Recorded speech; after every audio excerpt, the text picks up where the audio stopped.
Bueno, muchas gracias, Mercedes, muchas gracias al Ministerio Público Fiscal de la provincia de Buenos Aires, sobre todo por el interés en este tema, en esta materia. Para nosotros es muy importante que se hable y que se difunda conocimiento relacionado específicamente sobre la perspectiva de género y la mirada transversal en la etapa de ejecución de la pena. Bueno, yo voy a compartir con ustedes una presentación. Mi idea es, por supuesto, concentrar en este tiempo, que es un tiempo bastante corto, algunas ideas fuerza para que queden instaladas y parte de la presentación que preparé se la voy a hacer llegar a Mercedes para que la pueda compartir también con todos ustedes, porque tiene un montón de información que la idea en definitiva es que les sea útil, que les sirva y que en definitiva, como hablábamos un poco con ella cuando pensamos en esta actividad, se pueda manifestar en acciones concretas en el trabajo cotidiano que llevan a cabo ustedes, el rol de acusadores y acusadoras públicos que tienen que velar además por el principio de legalidad y por las garantías de todas estas personas de la misma forma que tenemos la carga las unidades jurisdiccionales que tenemos que salir a dar respuesta.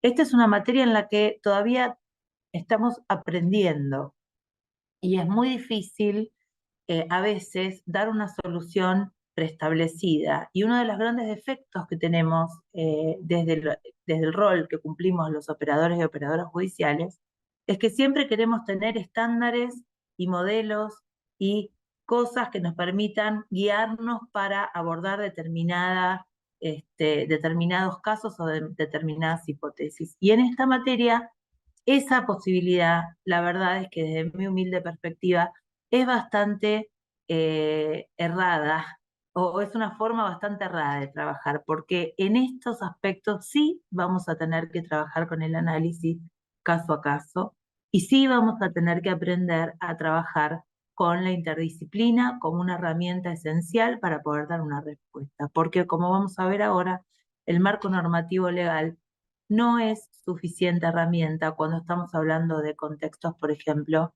de instituciones totales como las cárceles, en donde por más que yo quiera pensar en, por ejemplo, la aplicación directa de alguna de las leyes del bloque de leyes de género que tenemos, nos vamos a dar cuenta que podemos estar haciendo algún desastre en esta lógica. Así que, dicho esto, y abriendo un poco las cabezas para que podamos pensar de una forma distinta cuando hablamos de estos supuestos, voy a compartir la pantalla, si me dan un instante, y vamos a seguir el ritmo de la presentación simplemente porque, como a mí me encanta hablar, yo no quiero irme mucho por las ramas y la presentación nos va a marcar los contenidos que sí o sí tenemos que conversar entre todos. Bueno, entre todos y todas, no quiero aburrir con el... Vamos a compartir, que ahí creo que... Ahí está, dígame si lo están viendo. Se ve Se ve perfecto. perfecto. Bueno, siempre parto de el ODS 16, dentro de los 17 objetivos que Naciones Unidas se propone para que nos desarrollemos los países que integramos este paradigma. Es muy importante entender cuál es nuestro rol desde el lugar que ocupamos como operadores judiciales. Y hoy, claramente, es esencial que trabajemos en el acceso a la justicia y en la construcción de niveles institucionales eficaces e inclusivos. Y este es un punto fundamental, además de que debemos rendir cuentas, que esto me parece fantástico.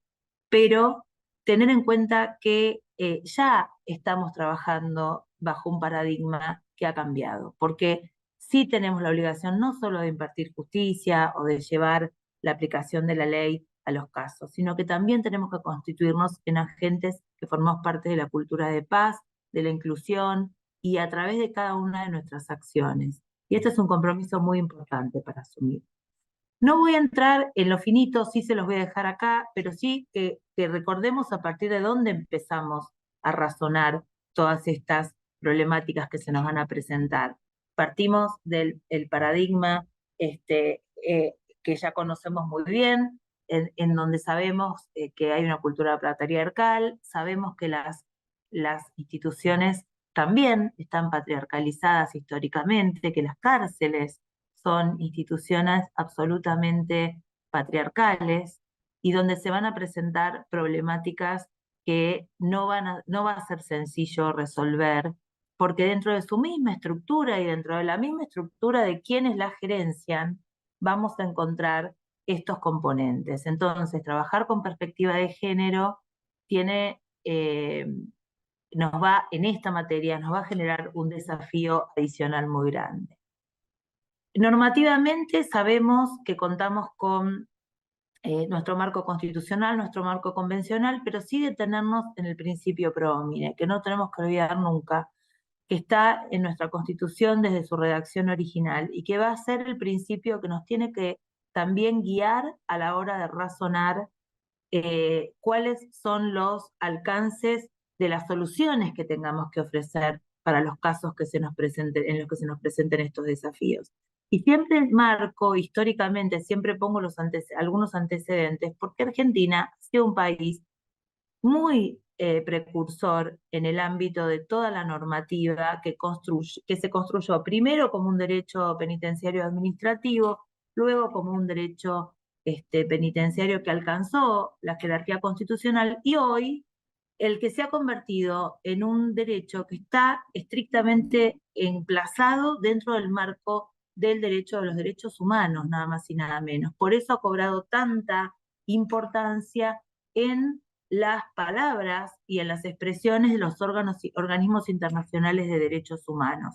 Esto es muy importante porque esta evolución también genera que lo pensemos de otra forma. Históricamente, ustedes se acuerdan que el Poder Judicial condenaba a la persona y entregaba a que se cumplimentara esa condena a los poderes ejecutivos. Todavía tenemos resabios de ese tipo de conductas. Y todavía en los regímenes sancionatorios, en un montón de expresiones, todavía tenemos resabios administrativistas. Cuando hemos pasado a otra dinámica muchísimo más amplia, que no es solamente el derecho interno, tener una ley de ejecución, no, ya estamos hablando de, por ejemplo, de la judicialización. La judicialización tampoco ha alcanzado. Estamos hablando de una materia que comprende, sin lugar a dudas, el derecho internacional de los derechos humanos. Y dentro de toda la normativa que aplicamos, hoy es muy importante para nosotros poner el ojo, cuando hablamos de género y diversidad, en las reglas del soft law, que para mí no son ningún soft. Lo he dicho muchas veces y en muchos lugares. ¿Por qué? Porque ya la Corte nos ha marcado un camino, por ejemplo, cuando hablamos de la regla Mandela, cuando nos dice, las reglas Mandela se tienen que aplicar, nos lo dice en el fallo Berbisky, tienen que ser una guía de interpretación en los fallos judiciales y en las decisiones judiciales. Bloque normativo de género, que sabemos que ha sido un bloque interesantísimo en cuanto a cómo nos posiciona incluso en la región, nos va a dar un montón de pautas que las vamos a tener que atravesar con las normas que citamos en la diapositiva anterior. ¿Por qué? Porque lamentablemente, por más que tengamos un muy buen bloque, no tenemos reformas ni en los códigos procesales penales, ni en el Código Penal, ni en la Ley de Ejecución Penal Nacional, ni en las leyes provinciales. En el caso de la provincia de Buenos Aires, ustedes tienen su propia ley de ejecución penal, no tenemos atravesados estos contenidos en la normativa. Tenemos una normativa que es atrasada, que tiene algunos artículos sueltos por ahí que se van a veces ajustando, como por ejemplo los estándares para obtener una prisión domiciliaria, donde encontramos algunos baremos que nos importan, pero la realidad es que todo lo que tiene que ver con la perspectiva de género en las normas es probable que no lo encontremos si no vamos a este bloque normativo fundamental. En cuanto al soft law, bueno, por supuesto, vamos a tener distintos grados de importancia en los documentos. Yo acá les voy a dejar un resumen de los documentos que yo creo que son fundamentales para poder litigar en este tipo de cuestiones. Sin lugar a dudas, bueno, por supuesto, lo que tiene jerarquía constitucional, bienvenido sea, pero vamos a tener muchas pautas que van a estar desperdigadas por estos instrumentos, que son instrumentos esenciales, como por ejemplo las reglas de Tokio, porque las reglas de Tokio, si hay algo que nos va a ayudar a neutralizar, por ejemplo, ciertas lesiones que el Estado pueda causar en estos grupos, una de las herramientas más eficaces son las medidas alternativas al encarcelamiento. Entonces, son reglas que tenemos que tener muy presentes. Bueno, ¿cuál es la preocupación de los organismos internacionales en concreto? Bueno, vienen ya hace muchos años hablando de los grupos especialmente vulnerables y el enfoque diferenciado. Y el principio de igualdad entendido como sinónimo de no discriminación. Para decirlo de una forma sencilla, porque el auditorio es variado y por lo menos hagamos un repaso interesante de cómo funciona esto. El enfoque diferenciado tiene por propósito compensar de alguna forma a estos grupos que si le diéramos a todos lo mismo como Estado, los derechos que pretendemos que sean asegurados no se podrían asegurar por distintas razones, por distintos elementos que se ha comprobado que estos grupos especialmente vulnerables no van a poder alcanzar ese estándar de derechos si no reciben esta pequeña ayuda o empujón del Estado. Esa es la acción positiva que el Estado tiene que desarrollar. Entonces, cuando hablamos de grupos vulnerables, por supuesto, dentro de estos grupos están las mujeres madres, están las personas migrantes, están las personas que integran los pueblos originarios, están los adolescentes y jóvenes que han sido criminalizados y en general los menores y los adolescentes, están las personas con discapacidad y hay nuevos grupos vulnerables. Ustedes saben que esta es una categoría que está en plena acción, en pleno dinamismo. Recientemente, hace muy poquito tiempo, la Corte Interamericana de Derechos Humanos ha sumado como grupo vulnerable a las personas que buscan a familiares, por ejemplo. Entonces, esta es una categoría que hoy son categorías que están en constante movimiento. Las personas privadas de libertad integran un grupo vulnerable, con lo cual en lo que hoy vamos a trabajar estamos hablando de interseccionalidad porque vamos a hablar de mujeres, vamos a hablar de mujeres madres, vamos a hablar de personas con diversa identidad sexual que están privadas de libertad, por ejemplo, o que están criminalizadas en un proceso penal. Y a lo mejor también son migrantes y a lo mejor también sufren una discapacidad. Y eso lo tenemos que tener muy presente. Eh, como punto importante, bueno, más allá de las preocupaciones en concreto, como el impacto de la criminalización de las relaciones entre las personas del mismo sexo, cosas que pasan en América Latina que le preocupan mucho a la Corte Interamericana, y esta idea de que tiene que haber una promoción sostenida de las medidas alternativas al encarcelamiento. Los organismos internacionales lo han ido repitiendo muchas veces. Y lo último que vamos a encontrar, los voy a dejar por acá, lo último que vamos a encontrar fundamental tiene que ver con algo que vamos a desarrollar un poquito más in extenso, que es la opinión consultiva 22/29, perdón, 29/22, estoy mayor, que es del año pasado, que es una herramienta interesantísima que vamos a desbrozar mínimamente porque nos va a generar o nos va a ofrecer nuevos criterios en relación a los grupos especialmente vulnerables que están en condición de privación de libertad. Por supuesto que yo acá volqué también todo lo que tiene que ver con los lineamientos para prevenir la violencia contra las mujeres y la violencia contra las mujeres que se da en el contexto de encierro. Les dejo algunas pautas de las reglas de Yogyakarta que nos van a servir como herramienta también de interpretación. Un resumen muy simple de las medidas alternativas al encarcelamiento que tenemos en Argentina, que son medidas alternativas muy surtidas, razón por la cual yo siempre digo que tenemos un muy buen catálogo normativo que no estamos utilizando correctamente conforme los estándares internacionales. Y ahora sí, meternos un poco con los grupos especialmente vulnerables. Cuando vamos a los números, yo tomé algunos números del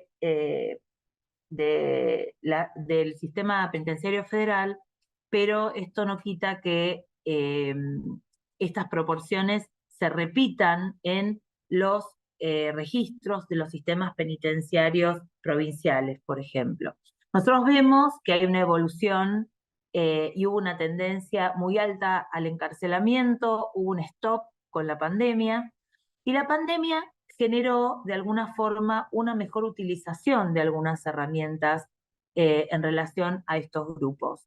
Y vemos que, por ejemplo, en los conteos, por más que en el año 2023 me consta que estas cifras volvieron a subir, vemos un descenso bastante marcado de, por ejemplo, mamás con hijos prisionizadas. Nosotros desde la Asociación Argentina de la Justicia de Ejecución Penal tenemos una posición institucional muy firme respecto de este punto, que la planteamos en ocasión de la opinión consultiva y lamentablemente no fue recogida en los términos o en la extensión que nosotros lo dijimos, pero para nosotros los menores de edad no deben estar nunca prisionizados bajo ningún aspecto ni medio minuto. No hay ninguna razón para que un niño o una niña se estén desarrollando adentro de una cárcel. Y sí vimos que a causa de todas las recomendaciones que se hicieron con enfoque diferenciado, lo hicieron las cámaras, las cortes, a partir del año 2019 y luego 2020, 2021, años de impacto de la pandemia más sostenidos, bajaron las cifras. Así como también bajó el encarcelamiento de personas trans.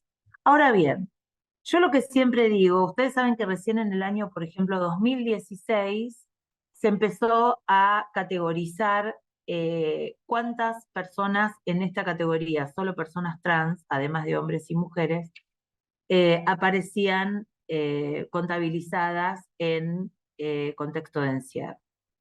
Y yo siempre digo que si hay un grupo que no podemos saber estrictamente cuántas personas pertenecen al grupo LGBTIQ+, que ustedes saben que no es un grupo heterogéneo, cada una de las categorías representa distintos desafíos y distintas exigencias, y esto también es importante, no medidas generales, porque las medidas generales pueden ser aplicables para determinado grupo o útiles para determinado grupo y no para otros, sí saber decir que hay un montón de identidades sexuales que si la persona no la revela en alguna situación de su proceso o en alguna situación de su alojamiento, el sistema no lo va a reconocer.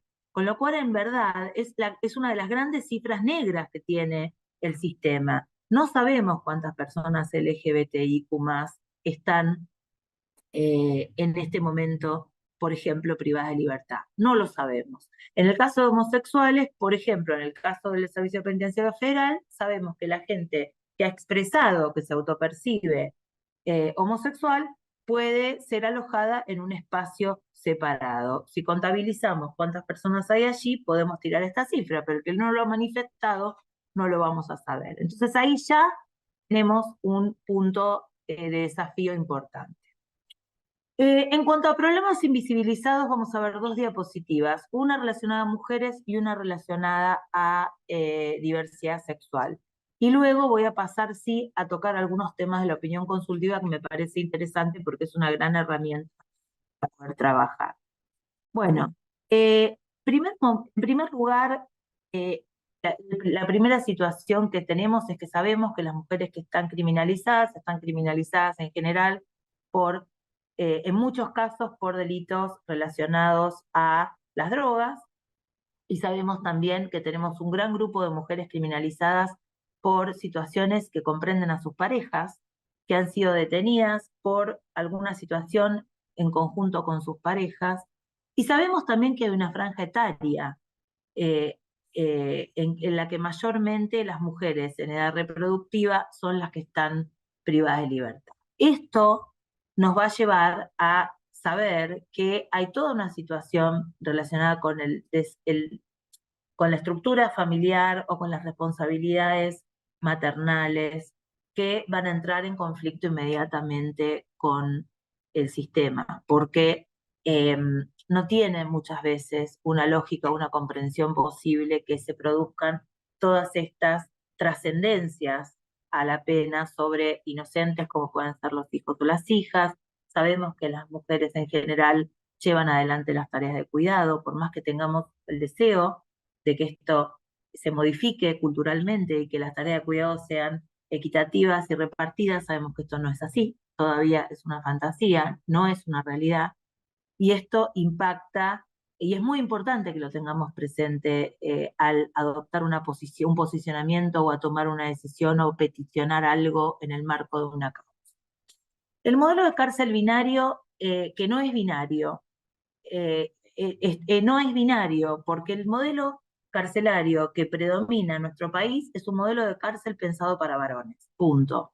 No era pensado para mujeres. Replicamos ese modelo cuando todavía de la época en que las mujeres iban a ser corregidas en alguna institución, por ejemplo, religiosa, o iban a, o como siempre digo yo, si tienen tiempo y tienen ganas de leer algo interesante, lean Alias Grace de Margaret Atwood, que cuenta la historia de un homicidio tremendo del que inculpaban a una mujer, y esa mujer dónde estaba, dónde transcurre toda la situación y todo un análisis relacionado con su psiquis y con esto de que ella no recuerda ese hecho, condenada por ese hecho aberrante, trabajaba en la casa del gobernador. Y ahí iba a poder trabajar y ser corregida. No estaban prisionizadas. Entonces el modelo de cárcel fábrica, el modelo de cárcel que tenemos hoy, que se sigue replicando, no es binario. El interés superior del niño tiene que estar siempre presente en mis razonamientos, en toda la situación. No importa si el niño o la niña está mal prisionizado o no, pero aún cuando tenga que resolver cualquier situación, tengo que tener muy presente el interés superior de esos niños, hijos o hijas que están en esa historia de vida. Después tenemos presunciones o estigmas, hay presunciones acerca de las prestaciones sexuales, la explotación sexual para obtener beneficios, incluso en el ámbito de encierro. Ustedes saben que todo lo que tiene que ver con violencia sexual está tremendamente tolerado en el ámbito carcelario, y eso es algo muy grave y que de lo que cual no podemos hacernos los distraídos. Hay necesidades diferentes de salud, tanto de salud mental como reproductiva. Tiene que haber una presencia constante y atenta respecto de estas necesidades si yo quiero resguardar las garantías. Tengo que saber, tengo que preguntar, porque muchas veces todo funciona en la ejecución a demanda y esto es incorrecto. Yo no tengo que esperar que haya una demanda o que me pida que le hagan el chequeo anual o que me pida que, no, yo tengo que presumir, partir de la presunción de que estos derechos de acceso a la salud no se van a garantizar regularmente. Y esto lo tengo que tener incorporado en el litigio también, en lo que se peticiona. Bueno, el caso de las mujeres correos humanos es un ejemplo bien claro de los casos en los cuales las mujeres en verdad son víctimas y no victimarias. Nadie, como digo yo siempre, se mete adentro del cuerpo, por ejemplo, una sustancia que le puede generar la muerte por elección. La verdad es que eso es necesidad pura, es desesperación, viene enredado con una situación de explotación seguramente, o con una situación de sometimiento. Todas esas ideas tienen que estar presentes también en el momento de ver qué imputación le vamos a pedir a esa persona, cómo vamos a analizar esos hechos. Hay que partir de ciertas bases. Más allá de que hay países que lo han resuelto de una manera, como por ejemplo en el caso de Costa Rica, resolvió, en el caso de los correos humanos, ha habido indultos masivos de mujeres autoras de este delito. Para otra parte de la biblioteca no es una buena medida, porque tal vez si se sabe que esos hechos quedan impunes, puede ser que haya más mujeres explotadas en este sentido. Pero bueno, hay que partir de ciertos estándares. Eh, y bueno, este es un estándar para mí muy importante cuando hablamos sobre todo de narcotráfico, de delitos de trata. La identificación de la violencia es otro problema muy serio, porque hay una gran dificultad para que las mujeres entiendan que se pueden constituir en víctimas. No sé si a ustedes les ha pasado, pero a mí me ha pasado muchas veces de preguntar, eh, ¿vos crees que o vos has sido víctima de violencia? Y la persona te dice que no, y de seguido o a los 2 minutos te cuenta una situación que claramente es una situación de padecimiento de violencia, pero que lamentablemente eh, no puede identificar, no la ve como esa situación. Bueno, este es un grave problema porque cuando la violencia está naturalizada, esto va a subyacer en estas historias de estos casos. Y nosotros tenemos que también trabajar para poder lograr esas identificaciones y ver cómo llegar a esos, a esos nodos, ¿no? Que son tan íntimos de la historia de la persona. Con relación al grupo LGBTIQ+, bueno, los problemas algunos son similares, otros no. Bueno, sabemos que hay problemas, por ejemplo, con la ley de autopercepción, hay personas que no tienen su documento acorde a su expresión de género. Esto genera, sabemos que hay muchos lugares específicamente en los cuales puede haber una suerte de, entre comillas, persecución policial o identificación de casos para hacer estadística. En el caso nuestro, por ejemplo, nosotros vivimos en la ciudad de Buenos Aires, sabemos dónde están los barrios calientes relacionados, por ejemplo, con el trabajo sexual de las personas trans. La persona trans tiene una expresión de género que es muy fácil de identificar y siempre existe este pensamiento que está vinculado a que la persona no solo puede ser explotada sexualmente o trabajar o ejercer libremente el trabajo sexual, sino que también esto está asociado a el narcotráfico, el microtráfico, perdón, y el narcomenudeo. Porque son personas que han sido excluidas, probablemente excluidas de sus hogares. Hay muchas características comunes en estas historias de vida.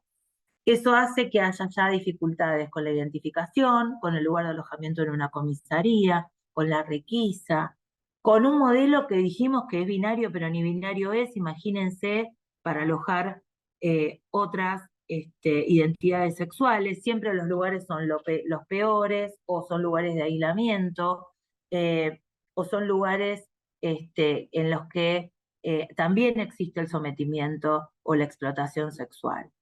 Después tenemos otro grupo de problemas relacionados con la salud. Sabemos que la expectativa de vida, por ejemplo, de una persona trans es de 40 años en Argentina, no más que eso. Hay problemas relacionados con los procedimientos que a veces para modificar su expresión de género son procedimientos que no son adecuados. Hay que averiguar sobre las terapias hormonales. Ustedes saben que las terapias hormonales tienen una cobertura del 100% dentro del programa que ofrece el Ministerio de Salud, al igual que las personas que tienen HIV. Esto es muy importante identificarlo porque si la persona ya tiene un camino, es muy nocivo para la salud cortar con estas terapias y es muy importante generar esto, ni bien uno toma contacto con un caso de estas características, averiguar en qué etapa está, qué quiere hacer, pero sí el tema de la salud es esencial. Bueno, yo les iba a contar un ejemplo, pero como no vamos a tener tanto tiempo, nos queda poco tiempo, lo vamos a dejar pasar. El tema de constituirse en víctimas también es un elemento, siempre me gusta citar, hay un caso muy interesante que llevó adelante una fiscalía federal, la Fiscalía Federal número 5, un dictamen del fiscal Franco Picardi, en donde él pidió el sobreseimiento de personas trans. Ese fue uno de los primeros casos. Después se replicaron, porque advirtió y analizó en el caso cómo eran sus condiciones de vida. Eran personas que eran últimos eslabones de la cadena del narcotráfico. Sí, claro, vivían de eso, pero vivían en condiciones infrahumanas y no eran ningunos enriquecidos por el narcotráfico. Y bueno, ese fue uno de los dictámenes que abrió camino para que luego en otros casos se observaran estos elementos y concluyó finalmente en el sobreseimiento, ¿no? Instó el sobreseimiento de estas personas. Lo que nos deja ese ejemplo para pensar muy bien es cómo se hace el análisis interdisciplinario respecto de las situaciones de vida de estas personas. O sea, no hay que limitarse al hecho delictivo, no hay que limitarse a las condiciones o las características de la imputación, sino que hay que ir a otros elementos que rodean a la vida de la persona para poder entender estas dinámicas. Bueno, ahora sí, una grajea, les va a quedar igual en el PowerPoint el material, pero sí hablar de quiénes son los destinatarios de la opinión consultiva 29/22, que yo creo que sin duda es la herramienta más completa que tenemos hasta ahora, que fija estándares específicamente para estos grupos especialmente vulnerables. La Corte Interamericana dice que va dirigida a personas que integran el grupo LGBTI, lesbianas, gays, bisexuales y transgéneros, la hace extensiva a las personas intersex y dice esto que me parece fundamental, que dice que sin que ello suponga exclusión de otras categorías. Esto es muy importante, porque nosotros hablamos de categorías amplias y de todas las diversidades. Dice que estas categorías están protegidas por el artículo 1.1 de la Convención Americana de Derechos Humanos y se remite al instrumento anterior que hablaba tangencialmente sobre estos temas, que es la opinión consultiva 24/17. La opinión consultiva está dividida en distintas partes. Bueno, en un primer... ¿ustedes ven en forma completa la pantalla? Yo pregunto, por las dudas. ¿O se ve cortado? No, ¿Ve se ve bien, bien. No, se ve Mercedes? perfecto, Sí, se ve sí. bien, se ve Muy bien. perfecto. Ah, muy bien, muy bien, muy bien, gracias. Bueno, en relación a, bueno, por supuesto, en el primer acápite hace consideraciones relativas al derecho a la igualdad y a la no discriminación de las personas privadas de libertad. Dice algo muy interesante, que es que la máxima discriminación que puede sufrir una persona es la violencia. Habla del deseo de castigar a quienes desafían las normas de género, citando el caso Azul Rojas contra Perú y el caso Vicky Hernández. Habla también de los vínculos entre la criminalización y los delitos de odio transfóbicos, el abuso policial, la estigmatización y la sanción a los estados por este tipo de conductas. Es algo que también creo que está dejado bastante de lado, porque si hay algo que no se investiga hoy en día en contexto de encierro, tiene que ver con estos hechos de violencia que se producen adentro de las cárceles. Hay muy poca evolución en la investigación. Estoy saludando a los chicos del juzgado que están yendo. Hay muy poca avance en las investigaciones judiciales. ¿Y esto qué genera? Que una vez que se ejerce violencia y no hay consecuencias tampoco sobre estas violencias que se ejercen a estas personas, estas violencias se sigan reproduciendo. Habla la Corte Interamericana de que se exacerba en el ámbito penitenciario el acoso, la explotación, el hostigamiento, la violencia verbal y física y la violación con todas las letras. Sabemos que son muchas veces la violencia sexual es una violencia tácitamente ignorada, no quiero decir consentida, pero pareciera que es consentida. Dice que las personas trans están sometidas a una exposición única en el ámbito carcelario. Y hace referencia a la ausencia de políticas públicas en cuanto a la autoidentificación, clasificación, evaluación de riesgo e internamiento.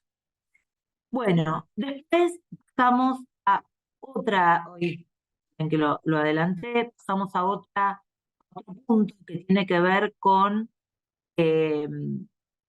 los problemas que genera la segregación. Sabemos que mantener la integridad física de la persona no es el único elemento que tenemos que tomar en cuenta, porque a la persona se la restringe en todos otros ámbitos y se le puede generar otros daños y otros menoscabos a otros derechos.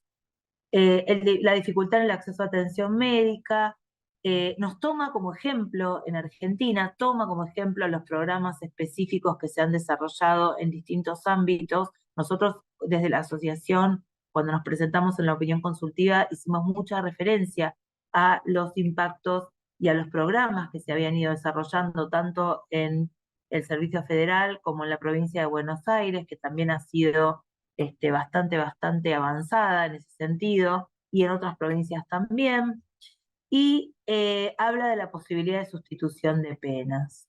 Bueno, yo les voy a dejar en la presentación, porque estoy casi a tiempo cumplido, les voy a dejar un resumen de cada uno de los acápites que tiene la opinión consultiva y eh, algunas cuestiones que me parece que nos sirven como herramientas para tener en cuenta y para poder armar el litigio. Sí, para cerrar un poco la presentación, ahí se la voy pasando, pero se la voy a pasar a Mercedes para que la tenga. Sí, bueno, acá he citado algunos de los programas que ya existieron, otros que están en curso. Nosotros en el caso del sistema federal, bueno, los proyectos productivos especiales o específicos que se han llevado adelante para los casos de las personas que no pueden compartir espacios con otros, la importancia de la terapia ocupacional, la importancia del no aislamiento, pero sí, a cerrar, y ahí hay algunas conclusiones, voy a dejar de compartir pantalla para que me vean bien la cara, decir lo siguiente. Cuando nosotros queremos aplicar la normativa relacionada a la perspectiva de género y diversidad en estricto sensu, nos vamos a topar con muchas dificultades, empezando porque en una situación de encierro, cualquier persona que está desesperada porque necesita, por ejemplo, un cambio de alojamiento, puede decir que se autopercibe de determinada forma para modificar su situación. Me pasó en un caso, en un lugar donde hubo un homicidio, al día siguiente del homicidio, una persona que vivía en ese módulo se autopercibió homosexual. Y tuvimos la sagacidad de abordar el tema con los recursos que teníamos, con los recursos interdisciplinarios que teníamos, pero sí sabiendo que a veces hay otros componentes que existen dentro del sistema que van a interferir o van a condicionar las decisiones de las personas. Entonces, ¿cuál es mi conclusión? Nosotros tenemos un muy buen marco normativo en general específico sobre la materia de género y diversidad. Tenemos, como dijimos, un marco normativo deficitario en cuanto a las normas generales, procesales y penales. Tenemos existencia de programas, ahora sí, visibilizados, programas de tratamiento, programas en donde hay una intervención interdisciplinaria. Creo que la intervención interdisciplinaria tiene que existir siempre y tiene que existir por fuera de los grupos que, por ejemplo, integran los consejos correccionales o toman decisiones acerca de la evolución de la progresividad. Tienen que ser grupos autónomos que trabajen toda la cuestión por fuera de lo que es el régimen habitual y lo que tiene que ver con las calificaciones, con la progresividad y todo lo que va a pasar. Creo que en todos los casos que nosotros abordamos, en todos, absolutamente todos, tenemos que trabajar con perspectiva de género y diversidad, sin importarnos cuál es la carátula y sin importarnos cuál es el delito que se ha cometido, porque también en esta etapa, y eso me lo ha marcado la experiencia, hemos encontrado situaciones de todo tipo de violencia. En relación a las mujeres, violencia económica, violencia digital, tuvimos casos en los cuales personas eran sometidas a visita íntima para de esa manera llevarse el peculio y con eso alimentar a sus hijos o hijas. Y el hecho era un hecho, la condena era una condena por robo, que no tenía nada que ver con la violencia. ¿Esto qué quiere decir? Que si nosotros no cambiamos la forma de leer los casos y no entendemos transversalmente estas problemáticas, seguramente la respuesta que vayamos a dar sea una respuesta escasa, pobre, y no nos permita llegar a la causa subyacente del conflicto en los vínculos. ¿Por qué? Porque nosotros hoy trabajamos con las ciencias de la conducta y porque hoy nosotros trabajamos en un ámbito en donde la ejecución de la pena específicamente habla de la evolución de la persona, de ciertos indicadores que tienen que aparecer para que esa persona pueda desarrollar esos objetivos, sea en la progresividad en un contexto de encierro, sea en una medida alternativa al encarcelamiento. Y si nosotros no identificamos estas cuestiones, seguramente la respuesta va a ser mal. tenemos que ponernos muy firmes y no hacerlo cómodo. Para mí sería muy cómodo decir, apliquemos la ley de autopercepción y listo. Pero sabemos que en un ámbito, en una institución total, por ejemplo, tenemos que proteger a todos, absolutamente todos los colectivos que integran esa institución total. Entonces, dar un paso equivocado puede generar una lesión a los derechos de otra persona. Entonces, hay que trabajar con integralidad todos estos contenidos. Y creo yo que, por último, debería ser obligatorio, y esto lo digo también muchas veces cuando doy estas charlas, debería ser obligatorio un análisis de vulnerabilidad en las sentencias judiciales y en las resoluciones judiciales. Nosotros tenemos que tener bien en claro quiénes son los clientes que vienen al sistema y tiene que ser, casi diría yo, obligatorio que hagamos un análisis enfocado en justamente estos ajustes que nos exige un enfoque diferenciado, una acción positiva, una lectura distinta de los casos. Hagan ese ejercicio, se los propongo, hagan un análisis de vulnerabilidad antes de peticionar, antes de adoptar una posición frente a un caso, porque es realmente muy importante. Y ahora sí, ultimísimo, eh, hay que dotar a todos los distintos estamentos y operadores judiciales de la herramienta de la interdisciplina. Nosotros trabajamos hace 6 años con un equipo interdisciplinario propio en los juzgados, los 5 juzgados de ejecución. Contamos con la asistencia de 4 trabajadores sociales, 2 psicólogos, 2 psiquiatras y 2 médicas. Todo cambia cuando nosotros podemos confrontar la opinión que viene o esta observación que hace, por ejemplo, la institución penitenciaria, poderla confrontarla con un equipo interdisciplinario que es imparcial, que nos puede permitir llevar adelante estrategias lógicas frente a estos problemas que son tan sensibles. Hoy nuestra defensa pública ya cuenta también con su propio equipo y esperamos que el Ministerio Público Fiscal también logre contar con su propio equipo, porque el equipo imparcial del juez no tiene que producir pruebas, está simplemente para evacuar las dudas que a nosotros se nos pueden generar frente a la resolución de un caso. Yo creo que no hay forma de abordar el tema género, diversidad y sobre todo cárcel y sistema penal si no trabajamos con la interdisciplina. Bueno, quedo a disposición para lo que necesiten. Y gracias, Mercedes, por la convocatoria. Jimena, muchísimas gracias a vos. La verdad, un panorama completísimo, muchas ganas de profundizar en cada uno de los aspectos que mencionaste. El material es valiosísimo, lo están pidiendo en el chat muchos disertantes, lo vamos a enviar por mail a todos. Excelente tu exposición. Ojalá podamos tener otros encuentros y profundizar mucho más, pero bueno, agradecerte enormemente y bueno, un beso grande. Sé que te tenés que ir a otra actividad, Tengo pero que ir a si tomar hay examen, preguntas tengo que o ir a tomar cosas, eso, examen. tomar examen, me acuerdo. Pero sí Pero no, decirles que podés compartir mi contacto, que quedo a disposición, mando el material y cuando quieras profundizar porque requiere tiempo, hay que hacer un exacto. análisis Sí, sí, finito. este es el puntapié Es inicial. un puntapié. Gracias. Muchas gracias, Jimena.